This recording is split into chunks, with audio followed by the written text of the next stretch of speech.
El Salvador made Bitcoin legal tender. And for us, that's crazy. When we see somebody having that high an approval rate, our initial, and that is propaganda programming, by the way, our initial reaction is, oh, that must be fake. They have plans, they have hopes. El Salvador has some of the most beautiful nature I have seen in my life. It looks like somebody threw an Instagram filter on the country because it's so colorful. I started the whole process of moving myself and my company here. So you were on the road for 10 years and now it's like the first time you settling down in El Salvador? I have since the beginning of my show. I don't know if it's really small here. The Little Hodler.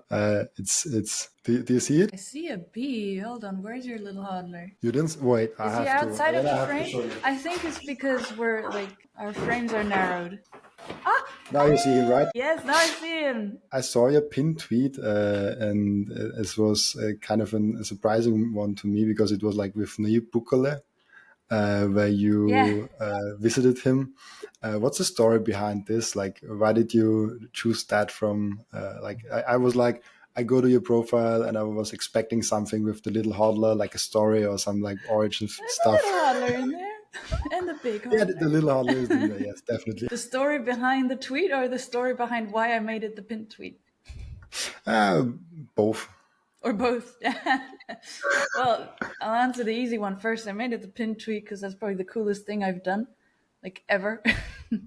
A story behind the tweet is that, well, basically, I owed him a visit because I met him in Istanbul over 2 years ago now. That was just after El Salvador made Bitcoin legal tender.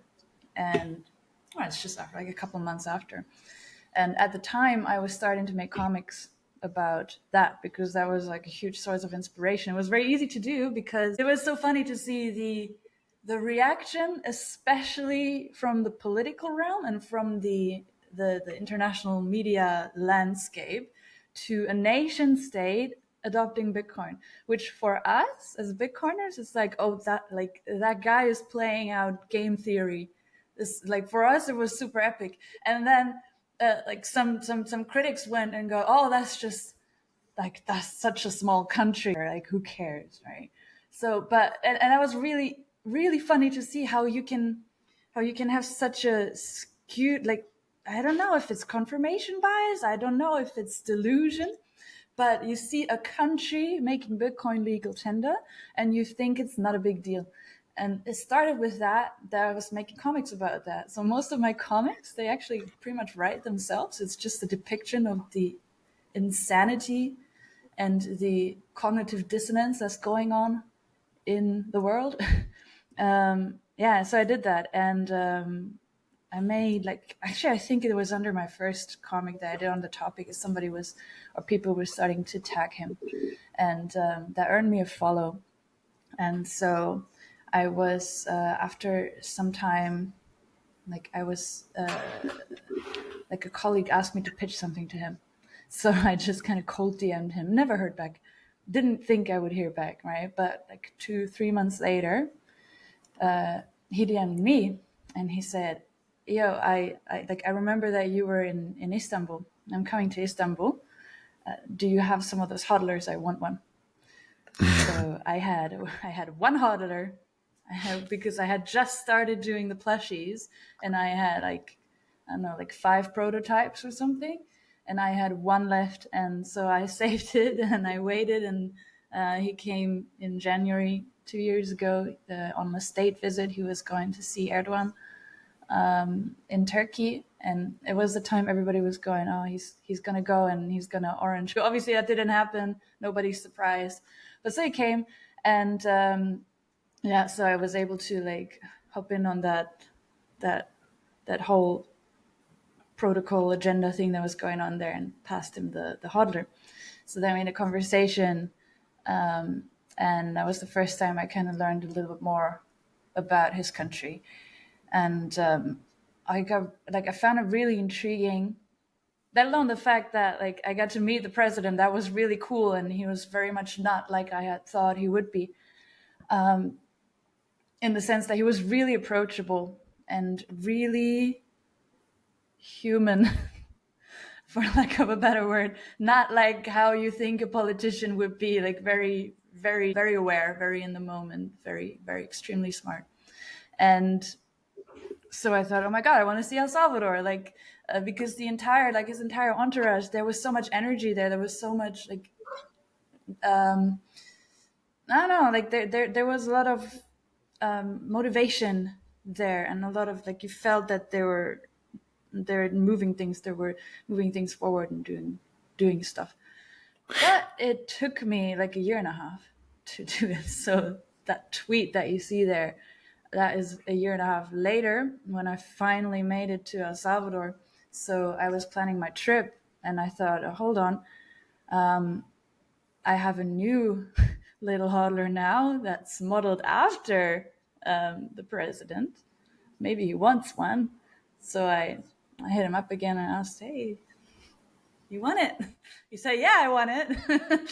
So I got the meeting at the presidential house, and that's how that tweet happened.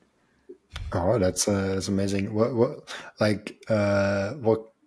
can we like? What did you talk with him?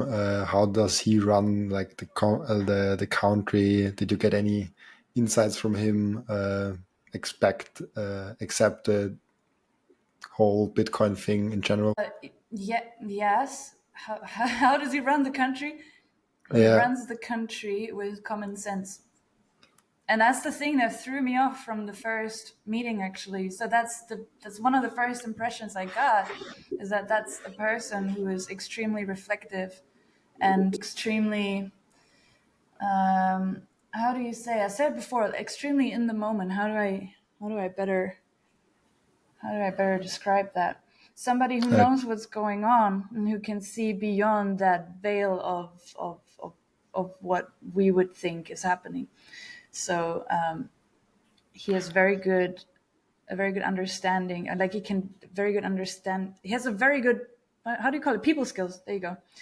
And you can see that he was like pondering the state of his country for a long time, because he went through that whole process of getting into power, and then immediately he turned his country upside down, but at like the speed of light, which is insane. And he has the support of his people. To like his approval rate is over 90%. I think 90, I guess somewhere, it always ranges between 91 93% or something. And for us, that's crazy, because for example the German government right now has 19% approval rate. So it's if like it's high. yeah. So for us, when we see somebody having that high an approval rate, our initial, and that is propaganda programming, by the way, our initial reaction is, oh, that must be fake. And then we Yeah. see the media saying, yeah, that's because he's a dictator. And then we say, oh yeah, okay, that makes sense. But he's really popular. He's so popular that the first time I came here, I was starting to meet people, talking to locals. They would start talking about him without me prompting any questions or whatsoever. They're just so proud. They're just so energetic and encouraged and optimistic that they're like, look, we have this now because of the new government. And look, we have tourists like you because of the new government. So he's really, really that popular because he saw the divide in El Salvador. So because I assume most of your viewers are going to be from either Europe or the Western realm. I'm not sure how aware people are, but El Salvador was in civil war until 1992, I think, and then from that point onwards, basically had a de facto bipartisanship. So they had two big parties that were constantly like fighting each other. It's a bit like what you see in many countries nowadays, actually, that you have somebody on the left, there's somebody on the right, and then the people in the middle, they choose the lesser evil. And so you have this kind of pendulum movement where right now everything's sort of left, and people are not happy with that. So next time they're going to go vote for the other side. The other side is going to mess stuff up, tear down everything that side did, do a bunch of other stupid stuff, and then it's going to go back. And every time that happens, the pendulum swings further. So everything is sort of radicalized in a way, and nothing happens because everybody just tears each other down. Anyway, so that was going on. And the people of El Salvador increasingly couldn't identify with either of those two parties, especially because both parties were like, they had huge corruption issues and money disappeared. There was stuff going on between the government and the gangs. You know, Salvador had a huge gang problem.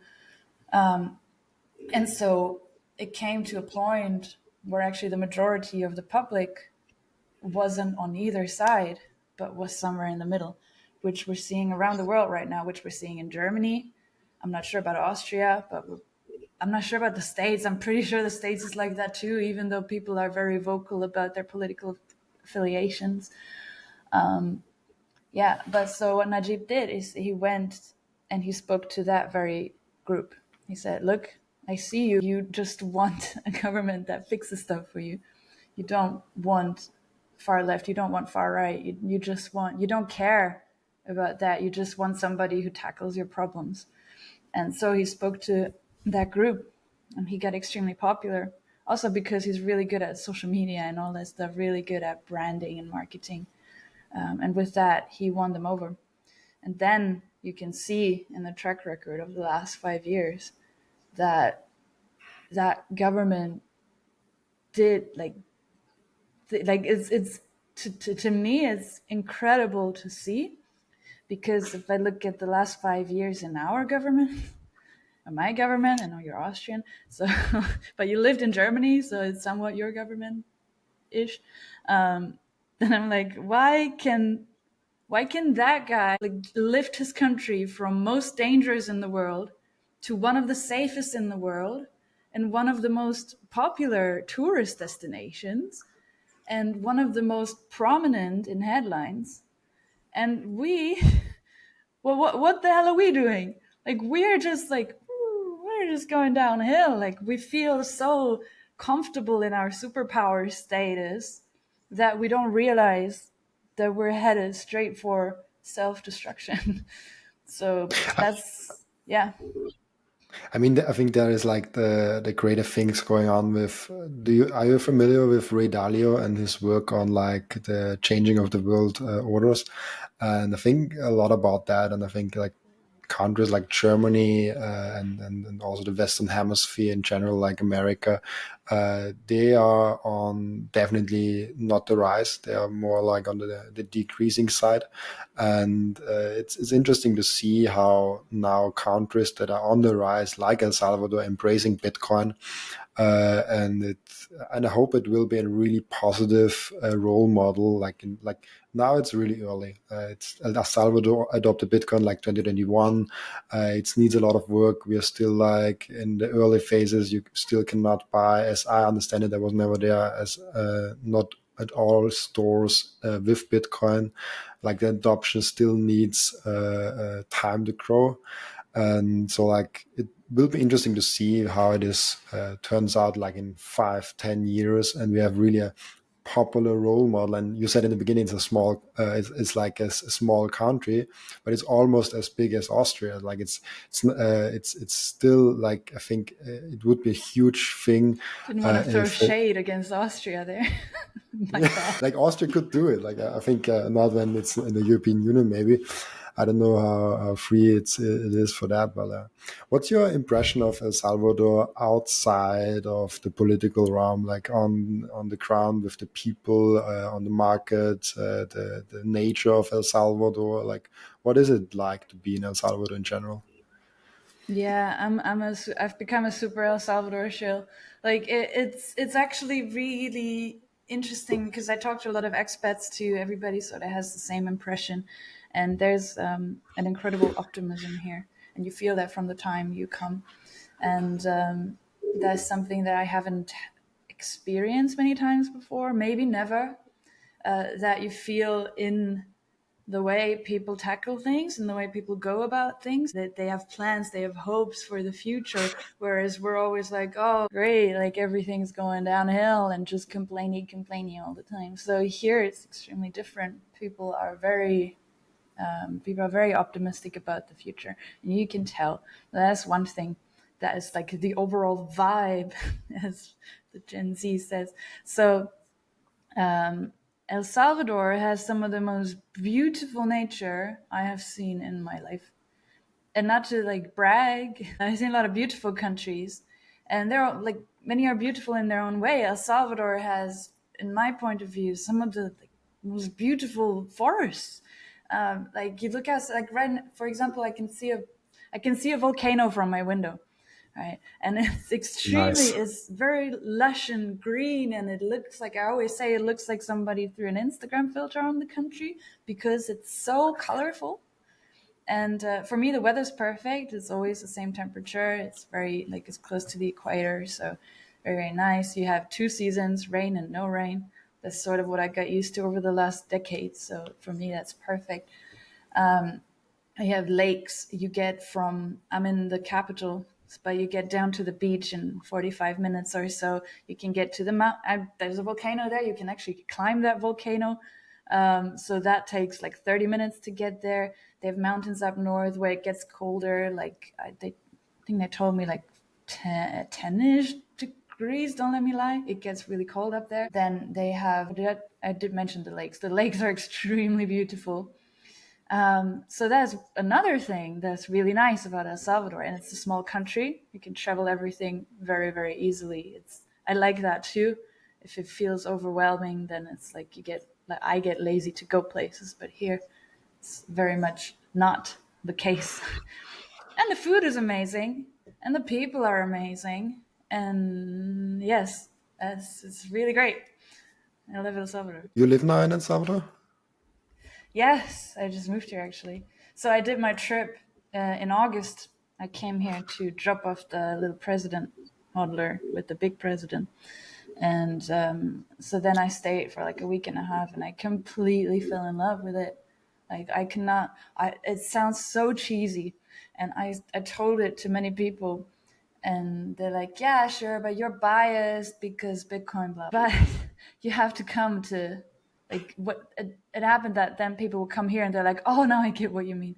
So I stayed for like a week and a half. Then I came back a month later, stayed another week and a half, realized that's not very efficient because it took like 30 hours each trip.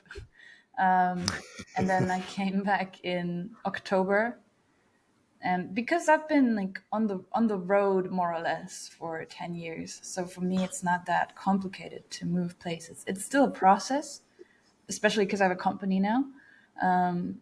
But for me, like, as soon as I like made up my mind and decided, oh, like, that's the place I want to go, then I just kind of went for it. So I came back end of October, and then just started the whole process of moving myself and my company here. So you are on the road for 10 years, and now it's like the first time you like settling down in El Salvador, if I can see that like that. Yeah, I don't know where you draw the line.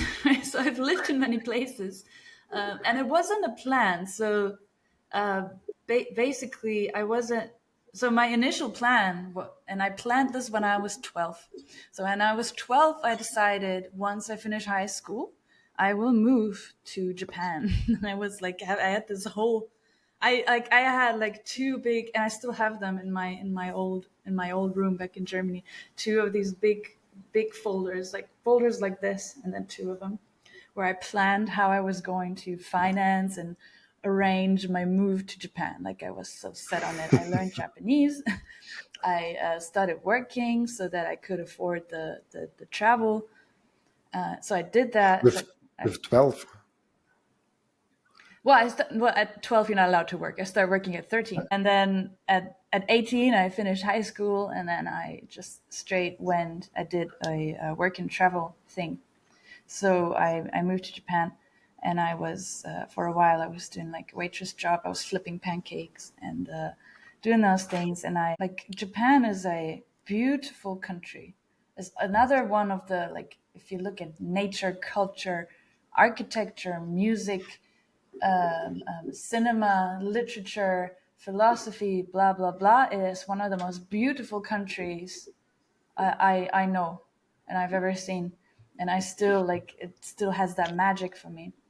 But for me, personal opinion, living in the work hierarchy in Japan, I couldn't take it.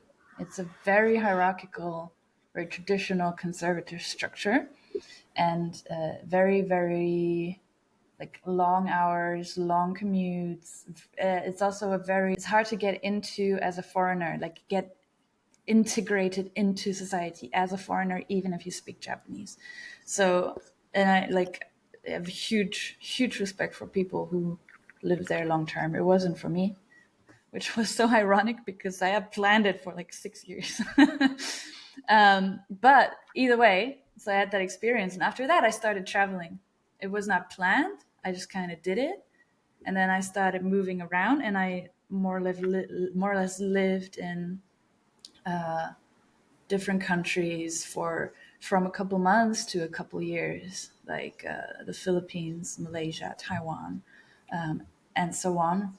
And then before Salvador, I was in Turkey, and I would rent apartments and stuff, but I would never feel really settled. If that makes sense. It's like I don't know. I also think the more you do it, the more you get used to it, right? So the more you're like, oh, so the last 5 years I moved to a new country every year. So then your mindset starts to change. You're like, okay, I'm probably going to live here for a year. So you don't start buying stuff. You kind of live out of your suitcase, and then it becomes a self-fulfilling prophecy. So that was that 10 years, basically. Then I came here and I thought, okay, I still don't know how long I'm going to stay, right? It could still, I could still change my mind. But the big difference I feel in El Salvador is that I have a perspective for a long-term future here, because it's a country in upswing rather than a country that's going downhill. And that is a huge difference. And I cannot communicate this to people unless they've seen it, because we're not used to it. We're not used to things looking up. We are born into the wrong time, so to say. We are born into like the end of an era, the end of an empire, because fiat currencies are failing, entire governments are failing, and like I don't know, like it feels like crisis after crisis, and I think it's getting sensationalized too. It's getting boosted by social media, which is a new factor in the whole thing, but it's still bad.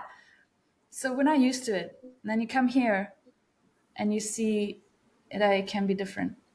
And that's why I can see right now, I don't know, I could see myself settling here. And so, but I take it, like I go with the flow.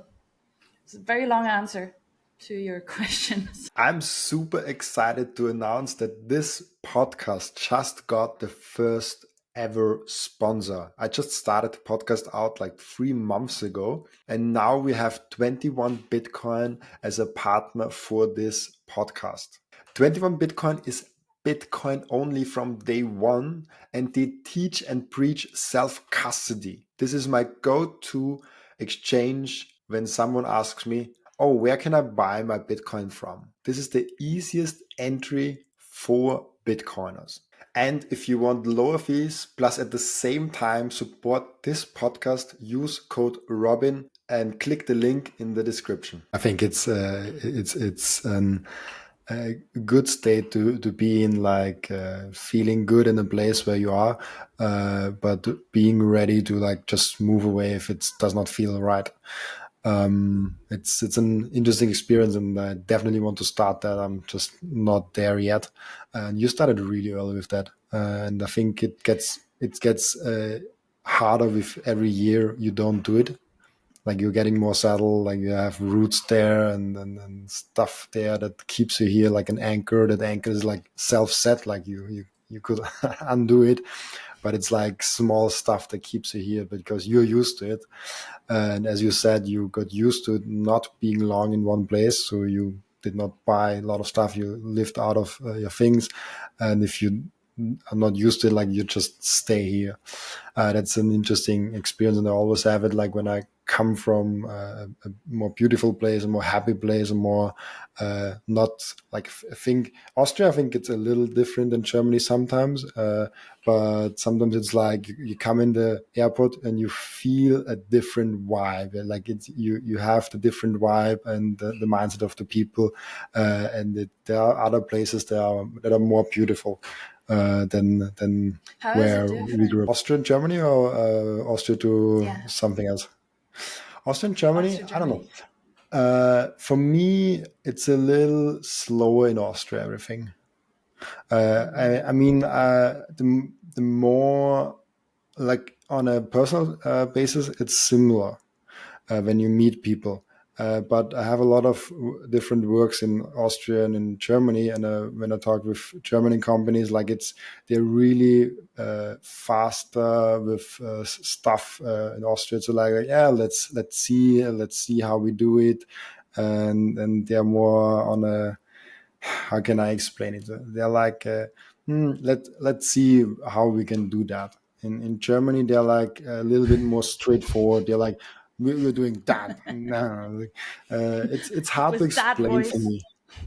Yeah, it's also that Nine. voice. It's a little bit more chillaxed. It's a little bit Rigid. more rigid. Yeah, I think that's the main part. But it's different. Like, it's always hard to describe that because not every person is like that. Not every company is like that, and Yeah, I know. just an overall vibe going on.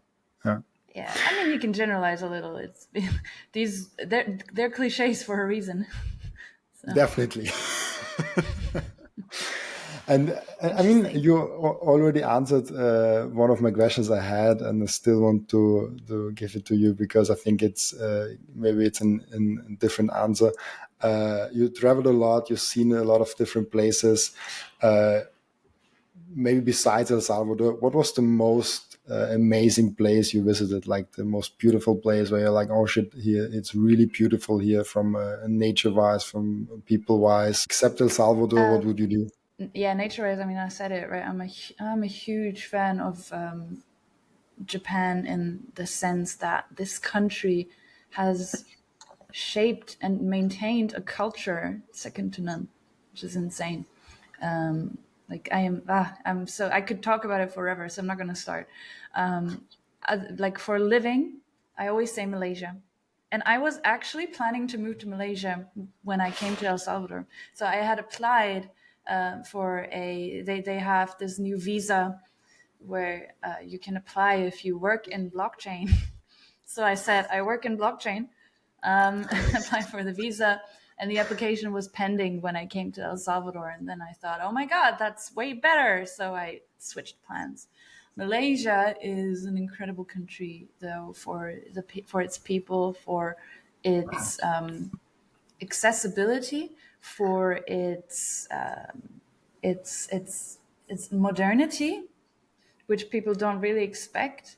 And like I don't know, it kind of pales Singapore financial hub and like super fancy and like going into the future, or going into what they thought the future would look like in the 80s, maybe. It's a very interesting experience. But yeah, so Malaysia pales a little in comparison. But Malaysia, to me, at least the capital, Kuala Lumpur, is like Singapore, but 5 times cheaper. It's very modern. Some of the best food in the actually, I would say the best food I've had in my life I had there because it's a melting pot of cultures, very high expat population, amazing vibes.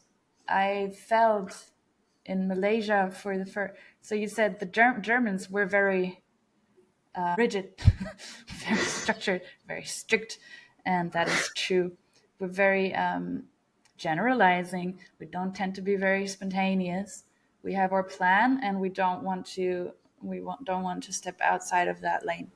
So coming to Malaysia for the first time, I was confronted with a completely different worldview. Everybody's always late. Everything's kind of chill, and they they taught me like phrases that sort of embody that. It's really cool. Like you would go out in the middle of the night and play badminton on a rooftop, just like for funsies. And it was really, really like you would randomly get invited to an open house, which means somebody literally opens their house, and we would sit on the floor and eat out of big pots, eat local Malaysian food, and they would just let anybody in. It's a very different lifestyle, and it put things into perspective for me. And as you said, like you said earlier, I started it really early, at a time when you're still very impressionable, which is in some ways it can be bad and dangerous, because being impressionable and being out in the wide world, it can be a challenge. But in another way, you are more, in general, you tend to be more open to accepting different worldviews and cultures, and sort of becoming yourself, becoming a more cultured person. And that was a huge lesson for me. And from that point on, I just kind of fed myself with these different cultural inputs. So for me, that was a very, yeah. So Malaysia has a special place in my heart still. Did you see while traveling different countries like Turkey, Germany, El Salvador, Malaysia? Uh, did you see any correlation between what they are thinking in general, what they're thinking about Bitcoin, and how they are living life? Especially this Bitcoin comparison, how they view it. Oh yeah, yeah, definitely. You can tell from a country's economic status, for example, their general political slash financial situation directly correlates with how people experience Bitcoin. So, for example, Germany, we're a savers nation. We like to save money. We never dealt with not being able to save money, at least not consciously. We never had issues with inflation, at least not consciously. We always felt very cushioned and sheltered in our state of being, up until the pandemic, when suddenly it's like, oh my god, there are problems in the world and they're starting to touch us. So we look at Bitcoin. First of all, we're like, it, it's very interesting because Germans tend to be the last to adopt stuff. Like, we still have some of the worst internet connection in the world. And like, I've been to many countries, I know. So but we have a huge Bitcoin community. I don't think we would have if it wasn't for the likes of the block trainer guys, the 21 guys, and other people who really like the Bitcoin Hotel, people who push Bitcoin on a grassroots community level, because it just works. And now Germany has not just Germany, Switzerland, Austria, like the German speaking realm, has one of the most and tight knit Bitcoin communities in the world, from what I know. So that is really amazing. And you can see how people in those communities see Bitcoin. It's more like it's a store of value. Like you put it somewhere and you leave it for 10 years. Whereas if you go to the Philippines, let's say, for example. So the Philippines has a very long history with MLMs, multi-level marketing. And so the Philippines was very vulnerable to coins and tokens that promise the same. So the Philippines fell victim to, unfortunately, many of those Ponzi schemes, because like MLMs are very big there, and it was a small jump between the two. In Turkey is an inflation-stricken country. So in Turkey, people try anything to get out of the Turkish lira. So one would think it's very Turkey's a very interesting example, because you're not allowed. They're getting new regulations now. I don't know too much about it, but currently you're not allowed to pay in Bitcoin. So Bitcoin payments are banned. Like, we famously know that Erdogan went, "Oh, we're at war with Bitcoin," or whatever. Bitcoin is not banned. Bitcoin payments are banned. Although I do not know if that was ever enforced, which is actually relevant. If you and like they're very like they have some crazy schemes over there to try and get you to hold lira and not dollars, because people are fleeing that currency. But still, as you drive through Istanbul, for example, you're going to see banners, Bitcoin exchange promotions everywhere. Countless little Bitcoin and crypto exchange stores next to like gold exchange stores, because gold is also huge there, right? And these make billions in volume in dollars. It is absolute insanity. It is extremely, extremely popular. But because money is losing value so quickly in Turkey, really, really quickly, like it's a wake up call. I would like to send a lot of Germans over there and see like this is what's gonna happen if you're not careful. Like, but anyway, it's so quickly that people try to counteract that really quickly. So they also tend to, like, trading is huge there. So I would say the trading community, if you can call it that, is way bigger than the Bitcoin community, because Bitcoin's trajectory is up in dollar value and definitely in lira value, but not as much as if you go and leverage trade, margin trade, some altcoin. So those are really huge there. So you can tell, depending on where you go, the way that Bitcoin is seen varies, and that's directly correlated to the economy and also politics, I'd say. It's fascinating. I mean, Austria is so close to Switzerland, and I feel like Switzerland is way more open to Bitcoin, with Lugano, with a lot of things going on, even being able to pay taxes in Bitcoin, and it would be so close to Austria, literally on the border, but it's not coming over. And I think Austria also, like, it was funny because when I started getting educated in Bitcoin, I heard everybody saying Austrian economics. I was like, there's nothing special in Austria about the economic situation. And then I Yeah, what heard happened to about that? what happened to that. And then I heard about Austrian economics, about the whole thought there, and about Salvador Moose, and then I got introduced in that whole rabbit hole. But it's funny. Like, I hope Austria can return to Austrian economics one day and drive on a Bitcoin standard. But I think right now it's more hope and wishful thinking than actual reality. But let's see where we are going. We have one I was more. just gonna say I'm not too familiar with how Austria is handling its everything. I just know that you had the 1 year rule, that same that Germany has, that if you hodl your Bitcoin for a year, the capital gains are tax free or something like that, right? But then they got rid of it. Yeah, I I think think they got Germany's rid probably of. next. Yeah, they got Yeah. rid of that, and I think it's just like usual stock with 27.5%. But yeah, I'm not selling anyways. I sometimes when I go before I interview someone, especially someone has a big Twitter account, and go through like earlier tweets, and I found one like 2019. Uh, and I was Oh like, no. I was searching for it, and on Twitter you can have an advanced search, and you can like see tweets from like before 2020, and there were like a tweet in there where you talk about like health. I don't remember exactly. I think you said like something, the health is the most valuable thing you can ever have. Was this a time where you already got Bitcoin? Does this something come up with Bitcoin?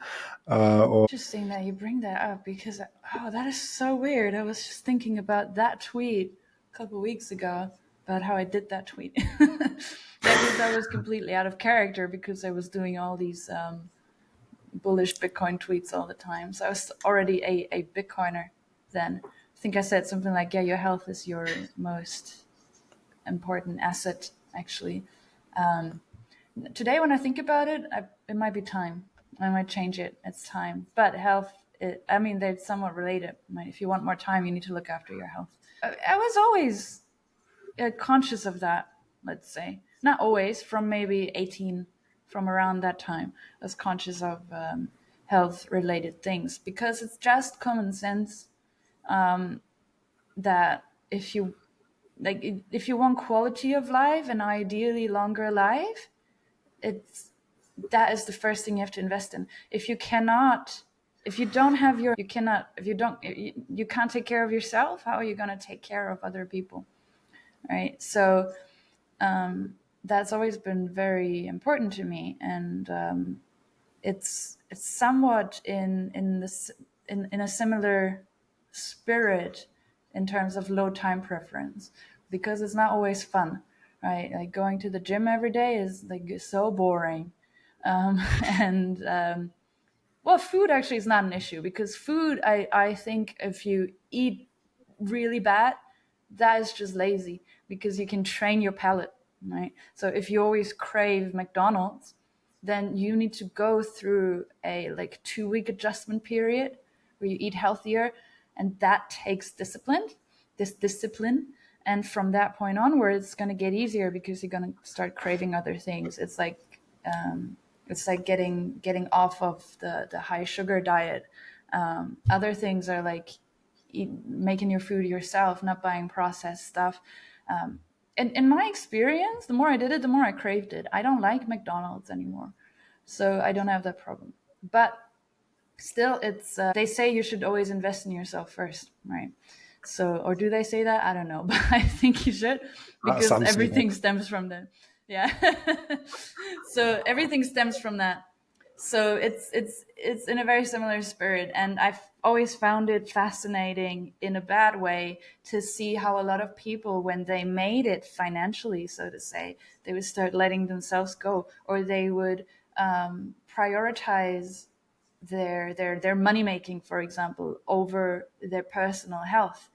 Because what's the point? That you can have all the money in the world, if you cannot get out of bed in the morning because you're sick, then, you know. And there's universe things, there's things that you cannot control, but you can sort of steer the trajectory of that. So I was always very, very, very into that, and I think it's very important, and I think it's better to, how do you say in English, to be to prevent, to try and be on top of things, because you only have one body, than to later go, oh, I should have probably done that differently. So yeah. Yeah, it's I think time and health. I mean, it's kind of related. It's the only thing that's actually really more valuable than Bitcoin, because Bitcoin you can get more when you provide more value to society and do stuff. But if your body is once ruined, I think you can get healthy. You can turn stuff also with sickness around and stuff like that. But there are stuff you cannot turn around if you damage it too long. And there's Yeah. this great quote where like when your life is wealth, it's like the first one is like your health, and then comes all the zeros. If you take away that one, it's like you just have zeros, and it's Yeah. and it's I think good thing to think about. What will we do with the life here, and how can we take care of it? And it's not even like how long will you live. Like people are like, oh, you're living really healthy. You take care of yourself. You work out. You look at how much you sleep and stuff like that. It's not about going to 110 years old. Like it's not my goal, but I want to have the best quality life right now also. Like if you eat Yeah. shit, don't train, not working out, your life is also shit now. It's not Yeah, I just mean, you in just 10 have years. to. Yeah, you just need to think about days that you have a headache. You cannot do anything. Everything is a burden. Now that is like a very, that it's so simple. Think about that. You just have a headache. You can't do anything. So think about not having your health. Yeah, You can't do, like, you can't self actualize if you're sick or sickly. Yeah. so I have a lot of open questions. I think we will move that to some sort of round two in like a half a year, whatever, I because we talk are too now much. Sorry. coming close to the 1 hour mark, and I try to keep it under 1 hour and try to be also respectful of your time. And we're having an end routine in the podcast where like the previous guest asked, and it's a really interesting one, a question for the next guest.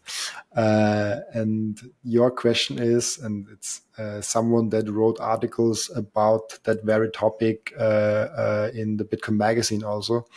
how could instant lightning split payments revolutionize the different industries? Like it's a very, Did you very, interview a very technical person last? he's working with a lightning wallet Instant in. lightning split payments. Something Yes, like my espresso pay, like what they do here in El he Salvador, he talked something like about the that. concept that everything you will do will be more about split payments in the industry. It's like you go ahead and then you fill out a task and you get a split payment for it. Like it also touches in value for value in the media industry, in podcasting, like with Fountain. But he also draws that connection with Bitcoin and the value for value in like other industries, like construction industries. It's actually an interesting topic, but it's a very specific topic. And yeah, it's interesting how which questions are what questions are coming up in those in that kind of end routine. If I understand it correctly, it's like split payments means one part of the payment goes here and the other goes there, and it's on Lightning and it's near instant, E- right? Yeah, yeah. This is also the like for example in the Fountain app, you can have like everything that comes in, you can split automatically with like your editor of the podcast. Like if you are the creator of the podcast, and you can automatically set it up so that the money that comes in from people automatically gets split with like, I don't know, 10%, 20% with the editor.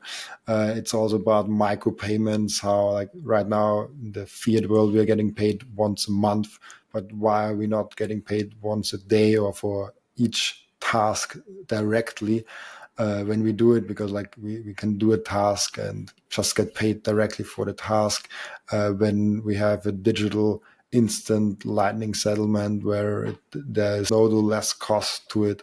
It's about that whole topic, and he has, I think, 3 articles, and I think he will get more out of more articles about that in the Bitcoin magazine.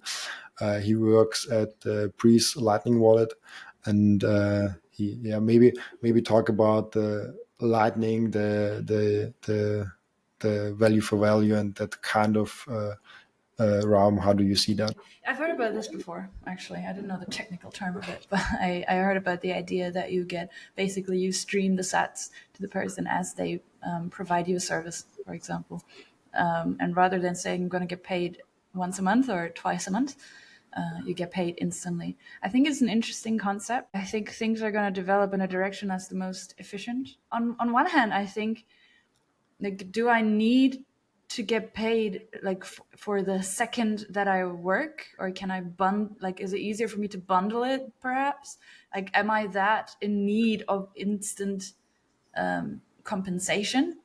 On the other hand, I think, we can often not really see the value in new payment systems or new things, new technologies in general, until it becomes so integrated into our lives that we're like, oh yeah, how did we ever do things differently? Like, how did we ever live without Netflix, for example? I mean, Netflix is already dying again, but like, you know what I mean? It's like these things, they don't come to mind until they are there, and then we think, how did we ever live without them? It's a very interesting concept because you could, like, it, and it, well, first of all, it skips the middleman, and that makes things a lot more efficient. So that could be, it could be really, really interesting. I was thinking you were talking about like basically splitting payments. Well, actually, yeah, talking about splitting payments to multiple parties. I think they're doing something like it with a coffee farm or a number of coffee farms here in El Salvador. I'm not too sure how exactly it works, but I believe that they pay sort of royalties to the coffee farmers for the coffee that is sold, which is a really cool project. And I think the app is called. Actually, I met the guy yesterday. I should have asked, but the app is called My Espresso Pay. They Mm. they split, I believe it's royalties to coffee farmers who produce coffee, send it to collection point, and then they process it into amazing Salvadoran like high grade coffee and sell it for Bitcoin. And they try to make the whole process more fair to the farmers. who are often not treated the best way, and like put under price pressure and things like that. So it's, long story short, I think it's interesting. I would like to see more real life applications of it, and I think royalty is probably an interesting one. And generally, just making payments more efficient, especially overseas. That's the worst, overseas payments. Oh my god. When you talked earlier about how you live different places, my probably Austrian German mind went there like, how do you do taxes? This was I this was know a my lot German about a lot of mind. countries' tax systems. Yeah. That was one of my biggest headaches for the longest time. And that is probably one of the big advantages of settling somewhere, because you don't need to learn a new tax system every year because you move to a new country every year. I have a lot of how do you say? I have a lot of tax returns in a lot of different languages, which is funny, but also not. Do you, did you all do this by yourself? Like, did you had a tax consultant, or did you just research on the internet about it? I have a lot of tax accountants. I am terrified of doing my taxes myself because I'm not an employee. I'm an entrepreneur, so like the tax system works differently. And I mean, I'm talking personal, right? And on the company side, obviously you have an accountant and everything. But for me personally, too, like never dared do it myself, because it's like that. Like you do it wrong, you like they get angry with you, or you overpay. So like, why bother? So yeah, but that is like, I cannot recommend. Like, if you want to be a digital nomad, think about that. Like, consider it's not sitting at the beach and drinking, I don't know, while looking out on the waves all the time. Like, there is some, if you do it properly, then there are bureaucratic hurdles as well. So I think that's an interesting way to end the podcast. Definitely On think about the taxes. taxes if you're in digital nomad. Like a true Thank, German. Yeah. like a true German, two Germans talking to each other, stopping the podcast with the taxes. Thank you, Lina, for doing it, and hope we have talk again. Yes, it was a lot of fun. Thank you so much.